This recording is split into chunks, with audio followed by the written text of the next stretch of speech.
Good day. Our topic is domain and range of the inverse function. So let us recall how do we know the domain and range of the function given the graph. So if we have a linear function, this is the Cartesian coordinate plane. So it is positive infinity, this is negative infinity. This is positive infinity for y and negative infinity for y. So if we have linear, so let's say we have y is equal to x. So dito siya. Dito yung graph natin. So may arrow siya. Ibig sabihin extending siya.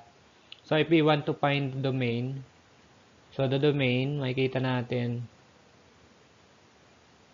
the domain of that function ay makikita natin na dadaanan niya.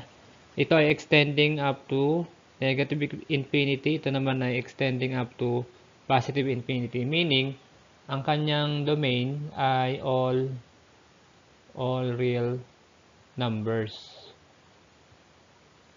Yan. So, tatamaan niya kasi lahat ng value ng x. Kasi kung ito yung mga x values natin, so dire-diretso siya doon. So, tatamaan niya yung mga value ng x natin. So, dito naman, kung sa kabilang side, yung mga negative, so, ganun pa rin. So, extending din dito yung graph natin. So, from negative infinity up to positive infinity dadaanan. That's why, ang domain natin is all real numbers. So, pagdating naman sa range, ang range natin dyan, di ba, yung mga value ng y, ayan o, so, tatamaan niya, pataas siya ng pataas dito. So, ibig sabihin, pupunta siya doon sa positive infinity, at bababa din siya dito sa negative infinity. That's why the range is ganun pa rin. All real numbers. Yan. Okay?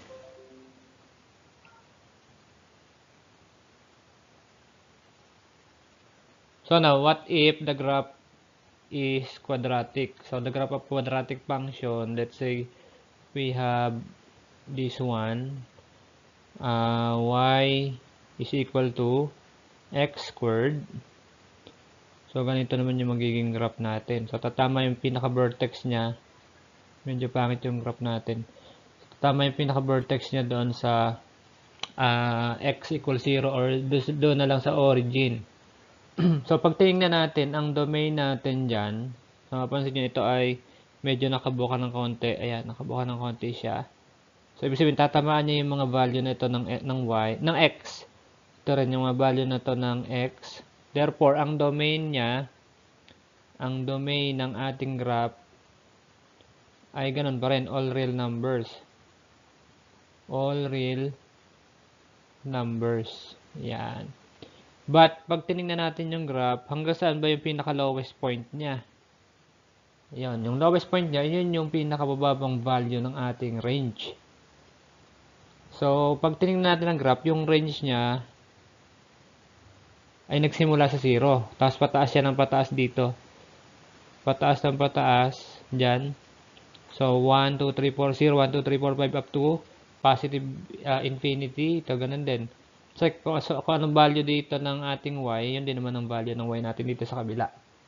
Parehas lang yan. Okay? Therefore, ang range natin ay y is greater than or equal to 0. Kasi, simula sa 0, pataas. Kaya ang ating range ay y is greater than or equal to 0. Okay? So, now, let us proceed on how to determine the domain and range of an inverse function. So, sa inverse function naman ang ating focus ngayon. So, we have the domain of the given function or the original function. We have the range also of the given function. Ayan. And then, we have the inverse function. Sa previous topic natin, we learned how to find the inverse of the original function by following the steps, di ba? May 4 steps tayo doon. And then, dito may makikita nyo may yung range ng ating inverse function at saka yung domain ng ating inverse function. Mapapansin nyo, baliktad na siya ngayon. Yung kaninang domain ng original function, so yun naman ang magiging range ng ating inverse function. Tapos yung range ng ating original function will be the domain of the inverse function. So this means that the domain of the inverse is the range of the original function and that the range of the inverse is the domain of the original function. So ganun ang sistema ng pagkuha ng domain and range ng actually ng given function na rin at saka ng kanyang inverse function. So when it comes to table of values, makikita nyo paano ipapakita aside doon sa pinakita nating diagram kanina. So yung mga values ng x natin will be ang mga values of x natin ng original function will be the values of the range of the inverse relation. So gumamit dito ng word na relation instead of function kasi ang pwede lang kasing maging function when we get the inverse ay yung 1 to 1 lang. 1 to 1 function. Pagka naman many to 1, pag kinuha natin yung inverse niya, hindi na siya function. So, tinatawag na lang siyang relation. So, generally, so ang ginamit dito is relation. Kasi hindi naman lahat ng inverse ay function pa rin. So, yun. Nagpalit yung value ng mga values ng x natin. At yung mga y values natin na 6, 8, 12 at saka 21, yun naman ang naging values ng ating domain sa inverse relation, yung 6, 8, 12, 21. So, ganito ang itsura niya kung table of values natin titingnan yung original function at saka yung inverse function and their domain and range.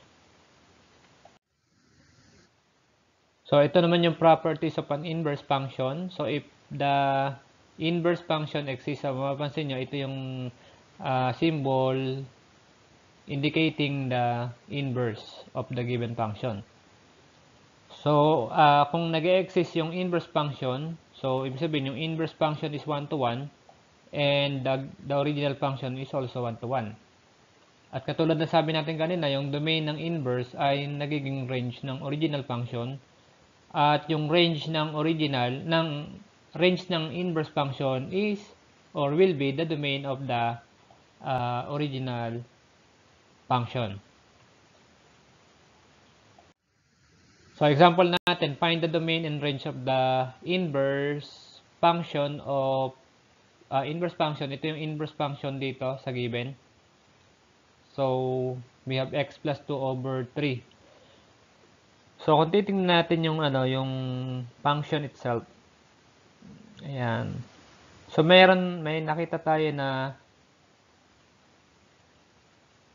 ayan, para masabi natin domain of the inverse function given. 'Di ba ito yung given natin is inverse function agad. Ang domain niya kung tingnan natin yung x. So ano yung mga possible values ng x na pwede nating ilagay diyan na hindi siya magiging imaginary number. So, dapat ay real number pa rin. So, kung isipin natin, kahit anong real number na ilagay natin dito, ay real number pa rin yung magiging value ng function natin. So, from negative infinity to positive infinity, pwede nating ilagay doon sa x. Kaya, ang ating domain dito ay all real numbers. So, yun ang domain natin dito sa given na to. So, para malaman natin yung range of the inverse function. So, di ba sabi natin kanina sa diagram, yung domain ng original function, magiging range siya ng inverse function and vice versa. Kung ganon, makakatulong sa atin ang pagkuha ng inverse function yan. So, halimbawa, instead na if sulat ko to, ang ilagamitin ko ay y. So, y is equal to x plus 2 over 3. And then, pagpalitin ko yung x and y, ito yung magiging y na ngayon. Tapos gamit ako ng multiplication property of equality. Multiplying 3 both sides. So I have 3x is equal to y plus 2. Na-cancel yung 3 sa right side while dito naman sa left side nag-multiply ako ng 3. And then since I need to solve for y, ang gagawin ko is to add negative 2 both sides. So adding negative 2. So mawawala na yung 2 sa right side natin. So we have now y is equal to 3x minus 2. So this is the original function, yung f of x natin. So 3x minus 2. So ngayon, para malaman natin yung domain nito, isipin natin, ano ulit yung mga possible value ng x natin na kung saan ang magiging sagot natin ay laging real numbers. Nanggagaling sa set ng real numbers. So kung isipin natin, kahit anong ilagay natin na value ng x, okay lang. Kasi ang sagot natin is real number pa rin. That's why, ito yung domain. Yung domain niya, nitong ating original function ay all real numbers. Kaya, kung ito yung domain ng original function, yun naman ang magiging range ng ating inverse function. So, bali, ang magiging range natin ng inverse function ay all real numbers din. All real numbers. Okay? So, ito yung domain and range of the inverse function given here na x plus 2 over 3. Okay, example 2. So, we have f of x equals square root of x plus 2. And we are going to find the domain and range and also the domain and range of the inverse. So, kunin muna natin ang domain ng original function. So, the domain of the original function. So, tingnan natin to. Ano mga possible values ng x natin dito?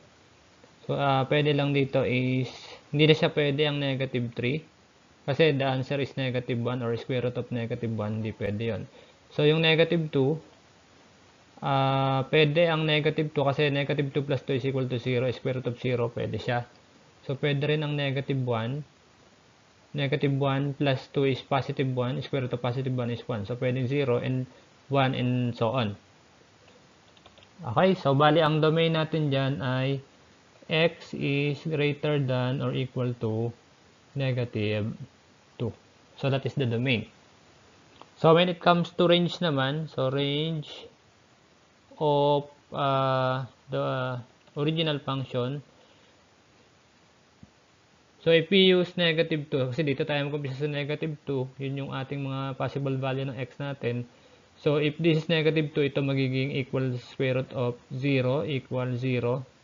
So, kung dito naman sa negative 1, magiging square root of 1, which is 1. Kung sa 0 naman ay square root of 2 or 1 point something yan, di ba? So, halimbawa, tinesting natin yung 7. So, square root of 7 plus 2 is equal to square root of 9 equals 3. And so on pa.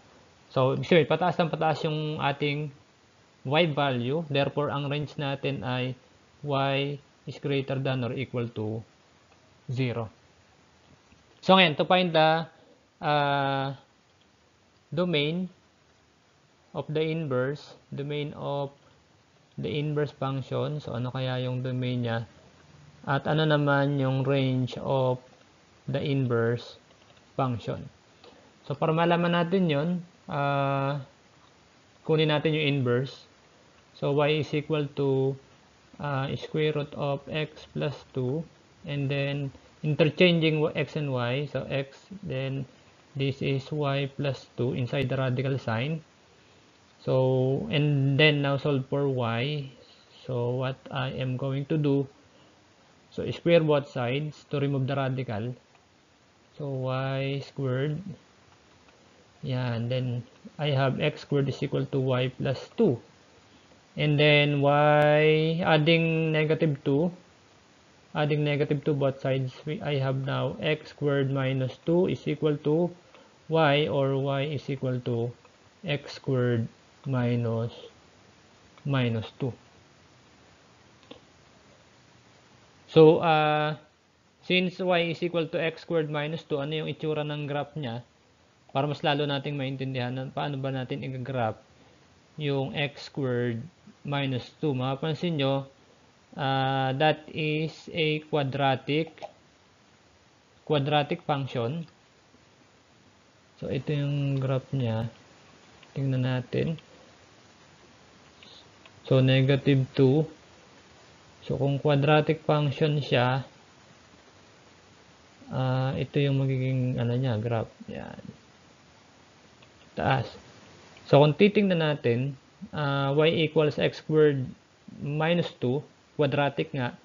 Therefore, ang mga y values niya, ang mga x values pala, ang mga x values niya ay manggagaling from negative infinity to positive infinity kasi nga extending yung ating graph. So, matatamaan niya yung mga negative values dyan sa kaliwa. Natatamaan naman niya yung mga y values dyan sa kanan, yung mga x. Diba? Yung mga x values na sa kaliwa at sa kanan from negative infinity to positive infinity. So, ito ay all real numbers. Diba? All real numbers ang ating domain. Or ibig sabihin, yun yung mga possible value ng x na pwede nating ilagay doon sa x. Dito. And then, ano yung mga y values natin? So, yung mga y values natin ay magsisimula. Ayan, diba? This is negative 1. Mapapansin nyo, this is negative 1. This is negative 2. Ito yung pinaka-lowest point niya. Pataas. So, therefore, yung ating y natin dito is greater than or equal to negative 2. So, may kinalaman pa rin siya dito sa domain ng original function. So, siya ang naging range ng ating inverse function. So, bakit ngayon? Sir, bakit dito ay iba? Yung range kanina ay hindi yan ang range ngayon. Kasi, ang naging sagot natin nga ay quadratic nung kinuha natin yung ating inverse function. But, kung tatanggalin natin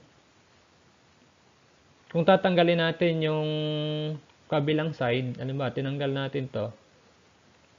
Ayan, tinanggal natin hanggang doon sa vertex. At dito lang tayo nakapokus sa side na to. Ayan, sa kabilang, sa right side lang. So, dyan, pwede na nating mangyari. Kung ganun ang ating titingnan, so, bali, ang magiging domain na natin dito ay x. Ang x natin ay magsisimula sa 0. And greater than, up to positive infinity. Okay? Yan kung tatanggalin natin ito. Kung gano'n natin siya titingnan. Pero, since ang naging sagot natin dito ay x squared minus 2, ay all real numbers. Pero kung tatanggalin natin yung kalahati niya, ay magiging x greater than or equal to 2. Okay? Okay, next. Example number 3. Consider f of x is equal to x squared minus 5. Find the inverse and its domain and range. So, pagtingin pa lang natin dito, this is quadratic. Di ba? Quadratic function. Ang magiging domain natin dyan ay pwedeng any value of the real numbers. Kasi pwedeng 0, pwedeng 1, pwedeng 3, pwedeng negative 100, pwedeng positive 100. So, ang domain natin dyan ay all real numbers. So, yun ang dadaan ng graph natin. Kung naalala niyo yung start ng lesson na to, nag-umpisa tayo sa linear at saka sa quadratic function, di ba? Ginrap natin, nakita natin sa graph kung paano nakukuha ang domain at paano nakukuha ang range. Okay, so dito naman, ano yung magiging range natin dito? Sa range. So, ano yung pinakamababang value at pinakamataas na pwedeng maging value ng ating y or ng ating function? So, kung ang x natin, di ba, kung ano man ang ilagay nating value sa x, lagi siya magiging positive because of the square. So, kung negative 2 yan, i-square mo, magiging positive 4, ma-minus mo sa 5, magiging negative 1. Kung negative 1 naman to, raised to 2, is equal to 1 minus 5 is equal to negative 4. So, what else? O, kung halimbawa naman ay 0, yung value ng ating x, square natin, pag in-square natin, it is 0 pa rin, tas minus 5 is equal to negative 5. So, kung halimbawa, sa positive number naman tayo, let's say 2. So, ang ating pinili, and then, still 4 pa rin siya, and then minus 5 equals negative 1. So, naulit na yung negative 1. So, kung ginamit naman natin ay positive 1, in-square natin, so ito ay magiging 1. So, minus 5 is equal to negative 4. So, sa lahat ng mga value na ilalagay natin, ito yung pinakamababa. Diba? Na magiging value ng ating function, negative 5. Pero, pataas siya, negative 4, negative 1, at pwede pa siyang tumaas. Let's say, gumamit tayo ng 10 squared. So, ito ay 100. So, minus 5 is equal to 95. So, pwedeng tumaas pa. So, ibig sabihin, magsisimula yung y natin, magsisimula siya sa negative 5 pataas. So, ito yung range ng function na ito. Kaya lang, nakalagay din dito, find the inverse. Find the inverse and its domain and range. Ang kinuha lang natin dito ay domain ng original function. Pero ang pinapakuha pala sa atin ay yung domain and range ng inverse niya. So, para makuha natin ang inverse, so bakit kinuha pa rin natin to? So, i-compare natin yung sinasabi ng definition kanina ng domain ng original function at saka ng inverse function. Ano ang kinalaman nila sa isa't isa?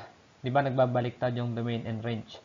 So, ngayon, tingnan natin paano ba o ano ang range ng inverse ng function na to. Bago natin malaman, dapat alam muna natin ano yung inverse ng given function na ito.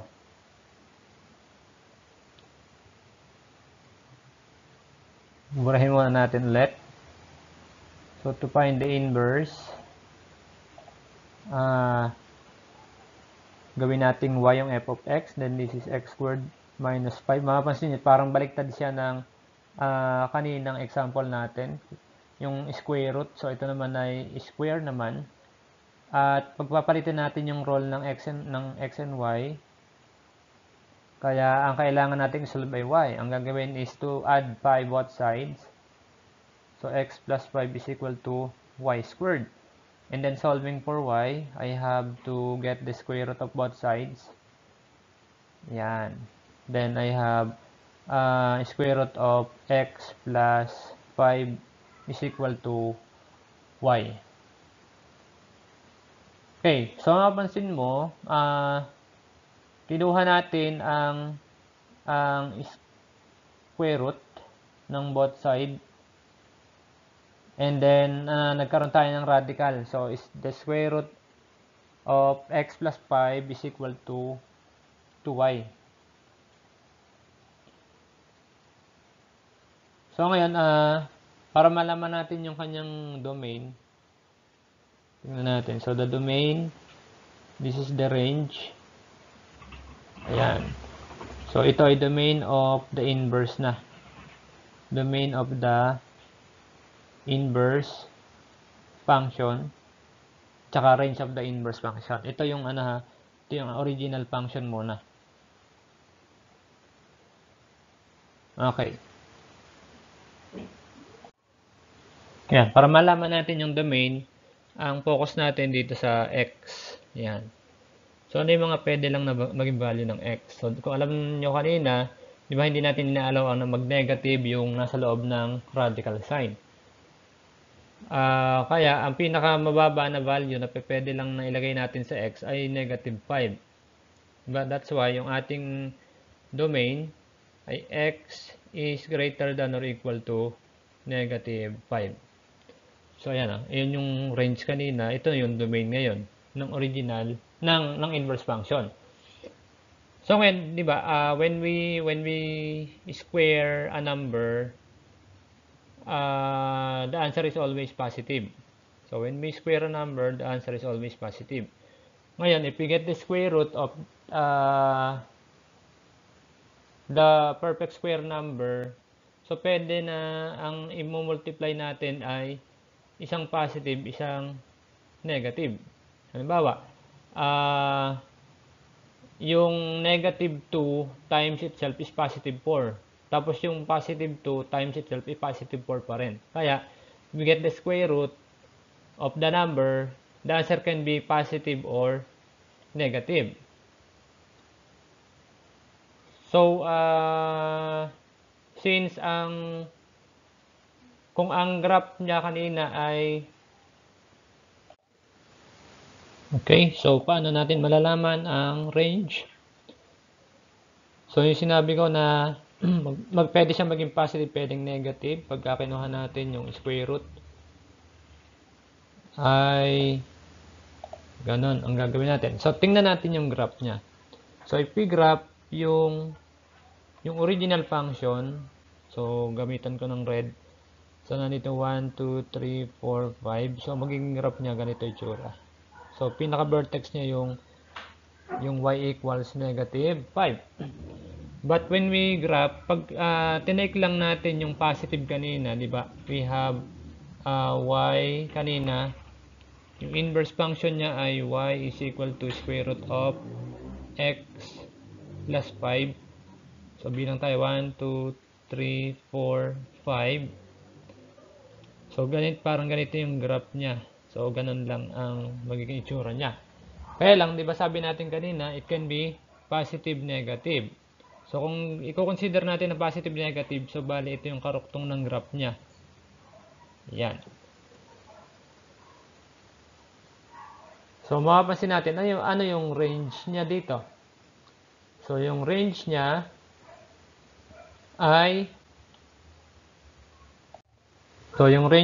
mapapansin nyo, di ba ito yung magiging graph natin. So, ito ay going to positive infinity. Ito namang sa baba ay going to negative infinity. Kung pag ganun yung ating graph, so bali papunta siya ng negative infinity. Kung didiretso siya, papunta siya ng positive infinity. Therefore, yung range ng ating inverse function ay all real numbers. So, from negative infinity to positive infinity. So, nakita natin dito. So, na-observe natin na totoo yung sinasabi kanina na yung domain at saka range ay nagpapalit lang doon sa original function at saka ng inverse function. So, this is how to verify whether the two functions are inverse of each other. So, we can use this definition of inverse function. So, if you remember yung composition of function, so yung original function compose yung inverse function, pag ang naging sagot niya ay x, so ibig sabihin, the two are inverse of each other. So, pwede rin naman yung inverse function compose yung original function, tapos ang magiging sagot nila ay x pa rin, kasi pwedeng baliktad yung dalawa. And then, we can say that the two functions are inverse of each other. So, let's say, we have the inverse function daw at saka yung original function. Sila ba ay talagang inverse of each other? So, para malaman natin, we will apply this pattern. So, pwedeng ito lang or pwedeng ito lang yung gamitin natin or gusto nyo, gamitin parehas. So, dapat, ang maging answer natin ay x.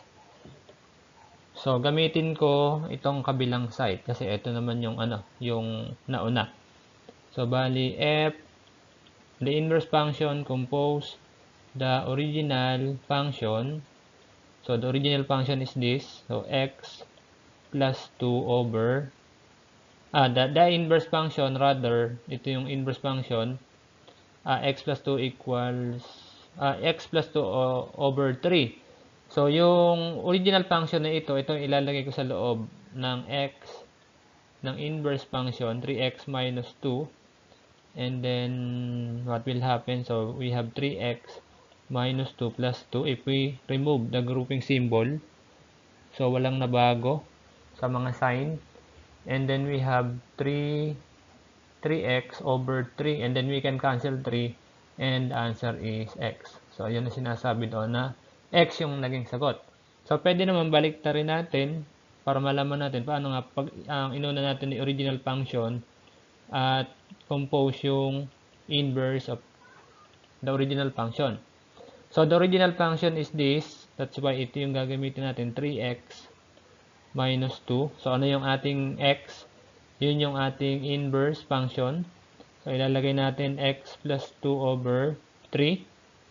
If you see, there is subtraction, there is addition, there is multiplication. At mauuna yung multiplication. So, cancel na yung 3. Then, we have x plus 2 minus 2. And then, x plus 2 minus 2 is equal to x plus 0 or x na lang siya. So, x pa rin yung nakuha natin. Therefore, we can say that these two are inverse. They are inverse function. Yan. So, again, salamat sa inyong pakikinig. Sa susunod natin na topic ay pag-uusapan natin ang solving problem involving inverse function. Okay, thank you again. God bless everyone.